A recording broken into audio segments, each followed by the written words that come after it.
नमस्कार, मैं हूं आपके साथ अंकिता पाल। बुलेटिन की शुरुआत करते हैं। कोंडागांव खेल और युवा कल्याण विभाग की ओर से आयोजित संभाग स्तरीय बस्तर ओलंपिक का समापन 15 दिसंबर 2024 को केंद्रीय गृह मंत्री अमित शाह की उपस्थिति में भव्यता के साथ हुआ है। यह आयोजन न केवल खेल के क्षेत्र में बस्तर के प्रतिभाशाली युवाओं को आगे बढ़ाने का माध्यम बना, बल्कि क्षेत्र की संस्कृति पहचान को नई ऊंचाइयों पर पहुंचाने का महत्वपूर्ण प्रयास रहा। इस आयोजन में कोंडागांव जिले के खिलाड़ियों ने शानदार प्रदर्शन करते हुए कुल 37 पदक जीते हैं और 9 स्वर्ण, 17 रजत और 11 कांस्य पदक शामिल हैं। इस प्रतियोगिता में कोंडागांव से कुल 320 खिलाड़ी और 57 अधिकारी शामिल हुए। ओलंपिक में पदक जीतने वाले खिलाड़ियों को सरकार की ओर से नकद पुरस्कार से सम्मानित किया जाएगा। व्यक्तिगत खेलों के प्रथम स्थान हासिल करने वाले विजेता खिलाड़ियों को 5,000, 3,000 और 2,000 और साथ ही खेलों के लिए 10,000 और 6,000 और 4,000 की राशि प्रदान की जाएगी।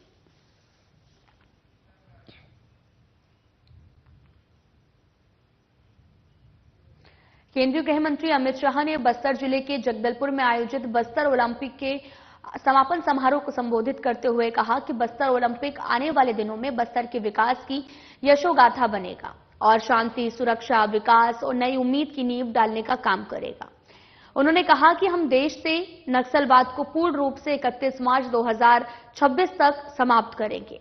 केंद्रीय गृह मंत्री अमित शाह ने कहा कि बस्तर से नक्सलवाद समाप्त होने पर यहां पर कश्मीर से ज्यादा पर्यटक आएंगे और यहां जो 3,000 बच्चे मेरे सामने बैठे हैं उसमें से कोई बच्चा अंतर्राष्ट्रीय ओलंपिक में गोल्ड मेडल लेकर आएगा तो पूरा भारत इस पर गर्व करेगा। मुख्यमंत्री विष्णुदेव साय ने बस्तर वासियों का हार्दिक अभिनंदन करते हुए कहा कि आप सभी ने पूरे उत्साह के साथ बस्तर ओलंपिक में भाग लेकर इसे ऐतिहासिक रूप में सफल बनाया है।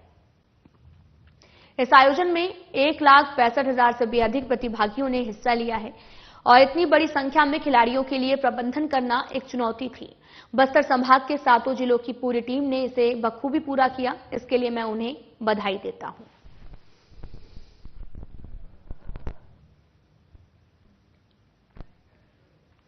केंद्रीय गृह मंत्री अमित शाह ने छत्तीसगढ़ के जगदलपुर में हथियार छोड़कर मुख्यधारा में शामिल हुए छत्तीसगढ़, महाराष्ट्र, ओडिशा, आंध्र प्रदेश और तेलंगाना और साथ ही असम के लोगों से भी मुलाकात की है। केंद्रीय गृह और सहकारिता मंत्री अमित शाह ने भी छत्तीसगढ़ के जगदलपुर में छत्तीसगढ़, महाराष्ट्र, ओडिशा और आंध्र प्रदेश, तेलंगाना और साथ ही असम के उन लोगों से भी मुलाकात की जो हथियार छोड़कर समाज की मुख्यधारा में शामिल हो चुके हैं। इस अवसर पर छत्तीसगढ़ के मुख्यमंत्री विष्णुदेव साय, उप मुख्यमंत्री विजय शर्मा सहित अनेक गणमान्य व्यक्ति उपस्थित थे। संबोधन में अमित शाह ने कहा कि 2019 में कश्मीर उत्तर पूर्व नक्सलवाद प्रभावित क्षेत्र में देश के युवा हथियार लेकर अपना जीवन बर्बाद कर रहे थे, हिंसा कर रहे थे और पूरे क्षेत्र को विकास से दूर रखते थे। उन्होंने कहा कि उस वक्त प्रधानमंत्री नरेंद्र मोदी के नेतृत्व में यह तय किया गया था कि जो लोग हथियार छोड़कर समाज की मुख्यधारा में शामिल होना चाहते हैं उन्हें यह मौका दिया जाए। अमित शाह ने कहा कि 2019 से 2024 तक सिर्फ नॉर्थ ईस्ट में ही 9,000 से अधिक लोगों ने हथियार छोड़कर सरेंडर किया है। उन्होंने कहा कि इसी प्रकार नक्सलवाद प्रभावित क्षेत्र में भी कई युवाओं ने सरेंडर किया है और अब भारत सरकार ऐसे लोगों और नक्सलवाद से पीड़ित लोगों के कल्याण के लिए समग्र योजना बना रही है। गृह मंत्री ने कहा कि प्रधानमंत्री मोदी ने नक्सलवाद प्रभावित क्षेत्रों में 15,000 मकान बनाने को मंजूरी दी है। इसके साथ ही नक्सलवाद प्रभावित क्षेत्रों में हर परिवार को एक गाय या फिर भैंस देकर डेयरी कोऑपरेटिव बनाने की शुरुआत भी की जा रही है।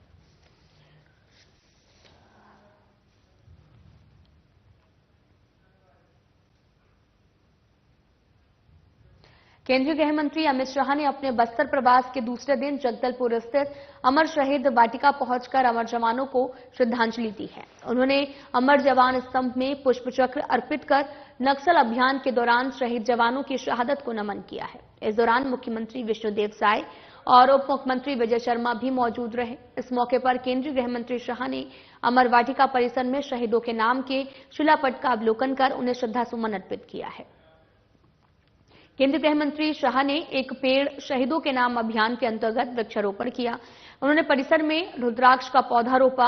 मुख्यमंत्री विष्णुदेव साय ने भी परिसर में शहीदों की स्मृति में पीपल का पौधा लगाया है। केंद्रीय गृह मंत्री अमित शाह ने अमर वाटिका में शहीद जवानों को श्रद्धांजलि देने के उपरांत विजिटर बुक में अपने विचारों को व्यक्त किया है।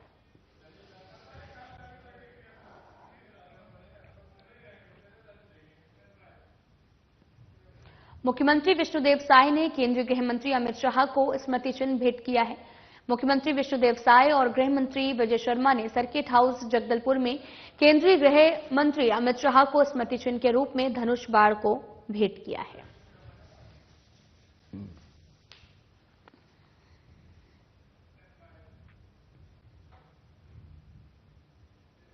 रायपुर उत्तर क्षेत्र के विधायक पुरंदर मिश्रा ने भी केंद्रीय गृह मंत्री अमित शाह को एक खूबसूरत कोलाज भेंट किया। इसे देखकर अमित शाह बहुत ज्यादा खुश हुए और साथ ही केंद्रीय कृषि अमित शाह की छत्तीसगढ़ के दौरे पर आए थे। माना विमानतल पहुंचे तो सभी मंत्री, विधायक, मुख्यमंत्री और बीजेपी नेता उन्हें विदाई देने के लिए एयरपोर्ट पहुंचे थे। इस दौरान जब पुरंदर मिश्रा के स्वागत करने की बारी आई तो उन्होंने अमित शाह को खूबसूरत प्रतिकृति स्कल्पचर भेंट किया और इसे देखकर शाह काफी ज्यादा खुश हो गए।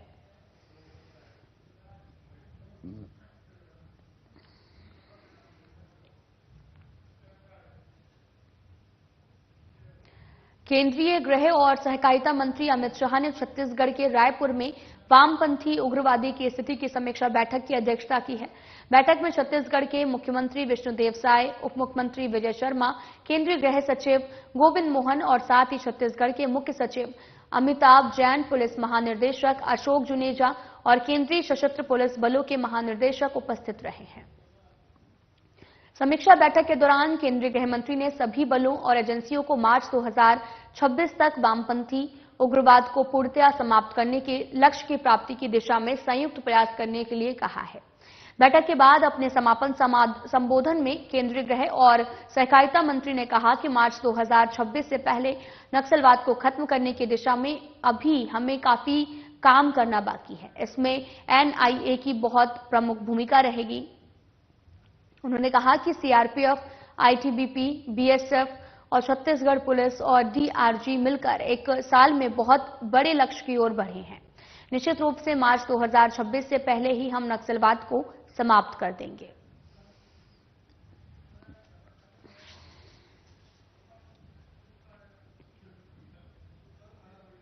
माओवादी आतंक से प्रभावित बीजापुर जिले के गुंडम गांव में केंद्रीय गृह मंत्री अमित शाह ने महुआ पेड़ के नीचे चौपाल लगाकर ग्रामीणों से आत्मीयतापूर्वक खुलकर चर्चा की है। इस दौरान केंद्रीय गृह मंत्री शाह ने कहा कि माओवादी आतंक के भय से ग्रामीणों को मुक्त कराने के लिए बस्तर के कई स्थानों में सुरक्षा कैंप स्थापित किए गए हैं। बस्तर अंचल में अमन और शांति का वातावरण स्थापित हो रहा है। उन्होंने ग्रामीणों से भी ज्यादा से ज्यादा योजनाओं से जुड़कर विकास की मुख्यधारा में शामिल होने की अपील की है। वहीं शाह ने कहा कि बच्चों को स्कूल जरूर भेजें, शिक्षा से ही कई समस्याओं का समाधान निकलेगा। इसी के साथ केंद्रीय गृह मंत्री ने ग्रामीणों को संबोधित करते हुए कहा कि गुंडम के नजदीक स्थापित कैंप में अस्पताल की सुविधा भी है, जहां निःशुल्क उपचार के लिए ग्रामीण निसंकोच होकर जाएं, झाड़ फूक के भरोसे न रहें। उन्होंने ग्रामीणों को निःशुल्क 35 किलो चावल, महतारी वंदन योजना सहित कई जन कल्याणकारी योजनाओं से अवगत कराया है।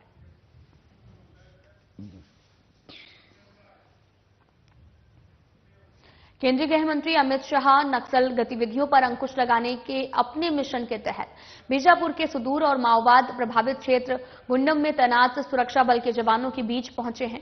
उन्होंने स्थित केंद्रीय रिजर्व बल 153वीं वाहिनी बटालियन के कैंप में सीआरपीएफ और कोबरा और साथ ही डीआरजी सहित सुरक्षा बल के जवानों के साथ संवाद कर उनका उत्साहवर्धन किया। वहीं शाह ने नक्सल मोर्चे पर तैनात जवानों से सीधे नक्सल ऑपरेशन की मैदानी स्थिति की जानकारी ली है। उन्होंने जवानों के साथ में दोपहर का भोजन भी किया। इस मौके पर मुख्यमंत्री विष्णुदेव साय, उप मुख्यमंत्री विजय शर्मा और पुलिस महानिदेशक अशोक जुनेजा भी उपस्थित रहे हैं।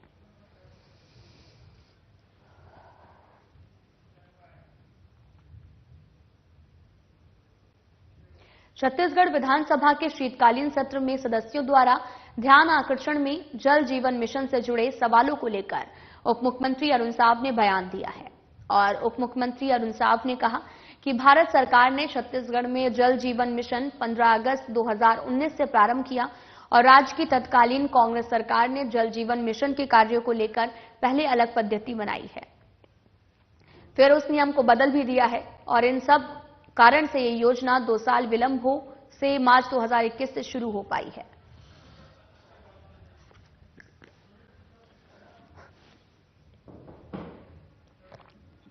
कुछ माननीय सदस्यों ने जल जीवन मिशन के काम की गति इन सबको लेकर ध्यानाकर्षण लगाया था। मैंने स्पष्ट रूप से उस प्रश्नों का जवाब दिया है कि हम सब जानते हैं कि छत्तीसगढ़ के जल जीवन मिशन 15 अगस्त 2019 को भारत सरकार ने प्रारंभ किया, पर हमारी राज्य में हमारी राज्य सरकार कांग्रेस की सरकार ने जल जीवन मिशन के कामों को लेकर पहली कोई अलग पद्धति बनाई, उस पद्धति को बदला और इन सबके कारण 2 साल विलंब से मार्च 2021 से हमारे यहां जल जीवन मिशन का काम प्रारंभ हो पाया। यानी 2 साल विलंब से काम की शुरुआत छत्तीसगढ़ में जल जीवन मिशन की हुई और हम सब जानते हैं कि किस प्रकार से काम हुआ है। जहां पर अनियमितता पाई, 6 एग्जीक्यूटिव इंजीनियर, छत्तीसगढ़ के इतिहास में शायद पहली बार हुआ होगा कि एक साथ 6 एग्जीक्यूटिव इंजीनियर निलंबित किए गए, 4 को नोटिस दिया और बड़ी संख्या में टेंडर निरस्त हुए, ठेकेदारों को ब्लैकलिस्ट किया, पेनाल्टी भी लगाई। तो कार्यवाहियां लगातार की है। प्रदेश में जल जीवन मिशन का काम लगातार आगे बढ़े। जब हमारी सरकार बनी तो केवल 771 गांव प्रमाणित हुए थे। आज उसकी संख्या बहुत अधिक बढ़ गई है और लगातार इस दिशा में हम काम कर रहे हैं। जल जीवन मिशन प्रधानमंत्री माननीय नरेंद्र मोदी जी की एक महत्वाकांक्षी योजना है। वहीं दूसरी ओर आम लोगों से जुड़ा हुआ मामला है लोगों के घर तक नल से शुद्ध जल पहुंचाने का। इस काम को हमारी सरकार पूरी गंभीरता से कर रही है और जो भी स्थिति में काम है उन कामों को कैसे हम ठीक करें, जहां पर जल स्रोत नहीं है कैसे वहां पर जल स्रोत का निर्माण होगा। टंकियां बनी है पर जल स्रोत नहीं होने के कारण जल की आपूर्ति नहीं हो पा रही है।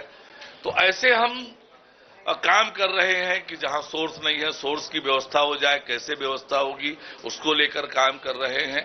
और हमारी सरकार पूरी गंभीरता से जल जीवन मिशन योजना को प्रधानमंत्री माननीय नरेंद्र मोदी जी के इच्छा और आकांक्षा के अनुरूप पूरा हो, इस दिशा में मजबूती से काम कर रहे हैं। पूरे देश और छत्तीसगढ़ में नक्सलवाद के खात्मे को लेकर केंद्रीय गृह मंत्री अमित शाह के लक्ष्य और बस्तर के विकास को लेकर उप मुख्यमंत्री अरुण साव ने बयान दिया है। उप मुख्यमंत्री अरुण साव ने कहा कि केंद्रीय गृह मंत्री आदरणीय अमित शाह ने जो लक्ष्य रखा है उस लक्ष्य में 31 मार्च 2026 तक बस्तर सहित पूरे देश में नक्सलवाद का खात्मा होगा। बस्तर विकास की दिशा में आगे बढ़े, बस्तर के लोग आगे बढ़े, इसके लिए हमारी सरकार प्रयास भी कर रही है। छत्तीसगढ़ जानता है कि प्रदेश में कांग्रेस की सरकार बनने के बाद कांग्रेस की सरकार ने नक्सल उन्मूलन के लिए क्या किया है, कैसे उन्हें फ्री हैंड छोड़ दिया गया था, वो शहरों तक चले आए थे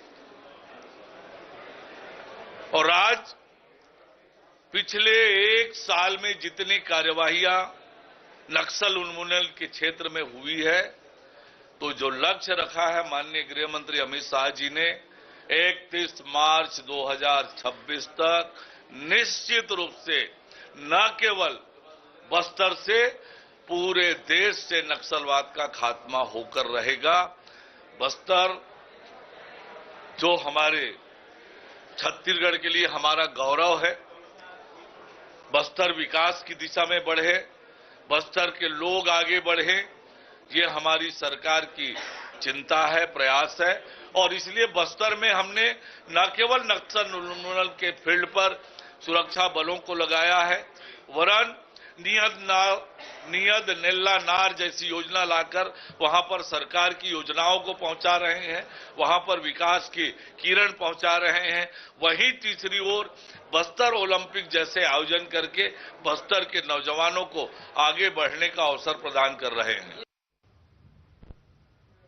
धान खरीदी और केंद्रों से धान के उठाव को लेकर प्रदेश में कांग्रेस पार्टी लगातार हमलावर है, जिसको लेकर उप मुख्यमंत्री अरुण साव ने भी जोरदार पलटवार किया। उप मुख्यमंत्री अरुण साव ने कहा कि 50 लाख टन से भी अधिक की धान खरीदी हो चुकी है। ये आंकड़े बताते हैं कि धान खरीदी को लेकर प्रदेश में कोई दिक्कत नहीं है।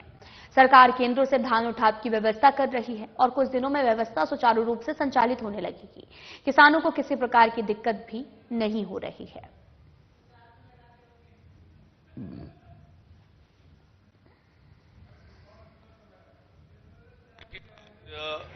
50 लाख टन से अधिक की धान खरीदी हो चुकी है। ये इस बात को बताता है कि धान खरीदी में किसी तरह की कोई दिक्कत नहीं है। रही बात भंडारण केंद्रों से धान की उठाव की, सरकार उसकी व्यवस्था कर रही है और आने वाले कुछ ही दिनों में वो व्यवस्था सुचारू रूप से संपादित होने लगेगी। किसानों को किसी तरह की कोई दिक्कत नहीं हो रही है धान खरीदी से, ये स्पष्ट है। कांग्रेस पार्टी आज मुद्दा विहीन है, इसलिए जिस कांग्रेस पार्टी ने किसानों को तरसाया हो, परेशान किया हो, 4 किस्तों में राशि दे रहे थे, चौथी किस्त में कटौती कर रहे थे, वो किसका पैसा था चौथी किस्त में जिसको कटौती किया? तो ये किसानों के पैसा हड़पने वाले किसानों के हित की बात न करें। किसानों के हित की चिंता देश में, प्रदेश में जब भी भारतीय जनता पार्टी की सरकार बनी है, किसानों के हित में काम हुआ है। रायपुर के कई धान खरीदी केंद्रों में कलेक्टर डॉक्टर गौरव सिंह और एसपी डॉक्टर लाल उमेद सिंह पहुंचे हैं। कलेक्टर और एसपी ने धान खरीदी केंद्रों का निरीक्षण किया है। इस अवसर पर जिला पंचायत सीईओ विश्वदीप समेत अन्य अधिकारी एवं कर्मचारी उपस्थित थे। कलेक्टर और एसपी ने बरौदा और दौंदेकला एवं पंचेरा के धान खरीदी केंद्रों का निरीक्षण किया है। कलेक्टर सिंह ने भी धान खरीदी केंद्रों में धान के उठाव की व्यवस्था देखी और अधिकारियों को जल्द से जल्द धान के उठाव कराने के निर्देश दिए हैं। कलेक्टर ने कहा कि धान खरीदी केंद्रों में धान को सुरक्षित तरीके से रखा जाए और राइस मिलों द्वारा जल्द ही धान का उठाव भी किया जाना सुनिश्चित किया जाए। और साथ ही कलेक्टर ने धान खरीदी केंद्रों में धान के मॉइस्चर को मशीन से जांच की है।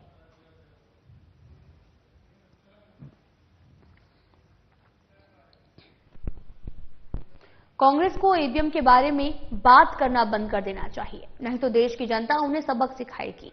जब कांग्रेस हारती है तो वो ईवीएम को दोष देती है, लेकिन जब वे जीतते हैं तो कुछ नहीं कहते। उमर अब्दुल्ला और अभिषेक बनर्जी के बाद अब मुझे लगता है कि कांग्रेस को ईवीएम के विरोध का जो आलाप है अब उसको बंद करना चाहिए, नहीं तो देश की जनता कांग्रेस को इससे भी ज्यादा बुरा सबक सिखाएगी और घर में बैठाएगी। ईवीएम के ऊपर में संदेह उत्पन्न करना भारत की लोकतंत्र की सबसे बड़ी व्यवस्था, जिस पर पूरे विश्व ने विश्वास व्यक्त किया है। इस समय तो 15 देशों के प्रतिनिधि चुनाव को देखने के लिए आए थे और उन्होंने सबने कहा कि भारत की जो चुनाव व्यवस्था है वो विश्व में सबसे अच्छी है। और कांग्रेस जब हारती है तब ईवीएम पर संदेह उत्पन्न करती है, जब जीतती है तब तो इस बात को नहीं बोलती।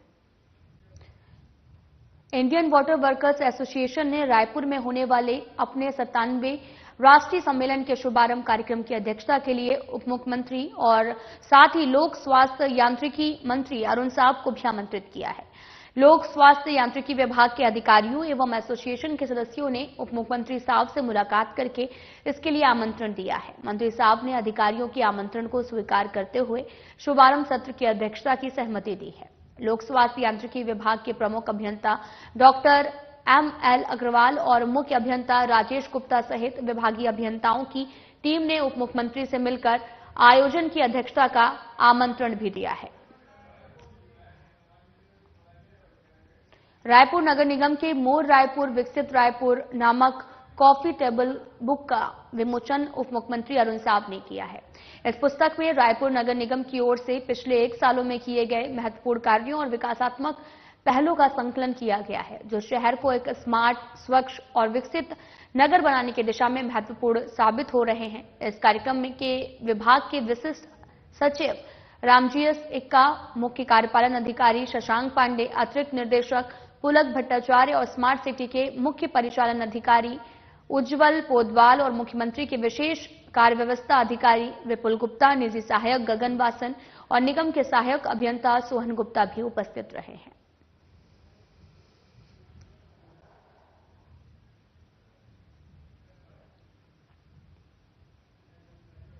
कोंडागांव ग्राम नीरा छिंदली के जलाशय के पास में वेटलैंड संरक्षण संवर्धन के लिए जन जागरण और वन मितान जागृति अभियान के तहत में वन मंडल केशकाल के तत्वाधान में, जो आपको बताते चले कि कार्यक्रम आयोजित किया गया है और कार्यक्रम में सर्वप्रथम गिरिदीप हाई स्कूल केशकाल और स्वामी आत्मानंद स्कूल केशकाल से चयनित छात्र छात्राओं को वेटलैंड भ्रमण और जंगल यात्रा कराई गई है। स्थलीय, जलीय और साथ ही वन्य परिस्थिति तंत्र में स्थिति परिचित कराते हुए दोनों का महत्व बताया गया। साथ ही विविध जीव जंतु वनस्पतियों से परिचित कराया गया, वन एवं उसकी उपयोगिता बताई गई है। इस कार्यक्रम में कांकेर के मुख्य वन संरक्षक दिलराज प्रभाकर ने अपने उद्बोधन में वेटलैंड को परिचय से प्रकृति संरक्षण में योगदान देने के लिए बच्चों से अपील की है। मुख्यमंत्री विष्णुदेव साय के सुशासन के 1 साल पूरे होने के अवसर पर जनादेश पर्व कार्यक्रम के अंतर्गत बस्तर विकास प्राधिकरण की उपाध्यक्ष और कोंडागांव विधायक लता उसेंडी की अध्यक्षता में प्रेस वार्ता का आयोजन किया है, जिसमें शासन के 1 साल की उपलब्धियों की जानकारी भी दी गई है। और इस अवसर पर कलेक्टर कुणाल दुदावत सहित दीपेश अरोरा और नगर पालिका उपाध्यक्ष जसकीर टू उसेंडी और एडीएम चित्रकांत चार्ली ठाकुर उपस्थित रहे। विधायक लता उसेंडी ने सबसे पहले छत्तीसगढ़ राज्य के निर्माता, पूर्व प्रधानमंत्री भारत रत्न अटल बिहारी वाजपेयी को नमन करते हुए कहा कि प्रधानमंत्री नरेंद्र मोदी और मुख्यमंत्री साय के नेतृत्व में डबल इंजन की सरकार में राज्य का तेज गति से विकास हो रहा है। राज्य सरकार जनभावनाओं के अनुरूप सभी वर्गों के हितों को ध्यान में रखते हुए कार्य कर रही है। हर व्यक्ति का सपना होता है उनका अपना पक्का मकान हो। आम नागरिकों के इस सपने को पूरा करने के लिए आवास स्वीकृति के लिए तेजी से कार्य हुआ है।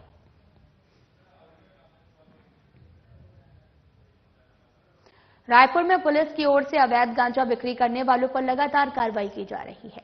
पुलिस को सूचना मिली कि थाना तेलीबांधा क्षेत्र के अंतर्गत ग्रीन लाइट ढाबा के पास एक व्यक्ति 2 पहिया वाहन गांजा रखा है और इस दौरान बिक्री कर रहा था, जिस पर वरिष्ठ अधिकारियों के निर्देशन में anti narcotics task force, anti crime and cyber unit और थाना तेलीबांधा पुलिस की संयुक्त टीम की तरफ से व्यक्ति को चिन्हित करके पकड़ा गया है। और पूछताछ में व्यक्ति ने अपना नाम संजू उर्फ संजय मराठा निवासी तेलीबांधा रायपुर का होना बताया है। टीम के सदस्यों की ओर से उसके वाहन की तलाशी लेने पर वाहन में गांजा रखा होना पाया गया। वहीं पुलिस ने 4200 किलोग्राम गांजे के साथ एक आरोपी को गिरफ्तार कर जेल भेज दिया है। फिलहाल पुलिस पूरे मामले की जांच पड़ताल में जुटी हुई है।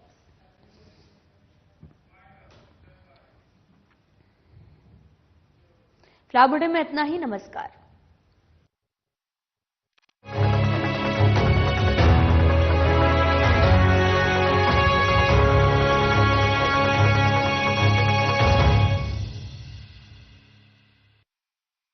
क्या आप जिम जाते हैं, कसरत करते हैं,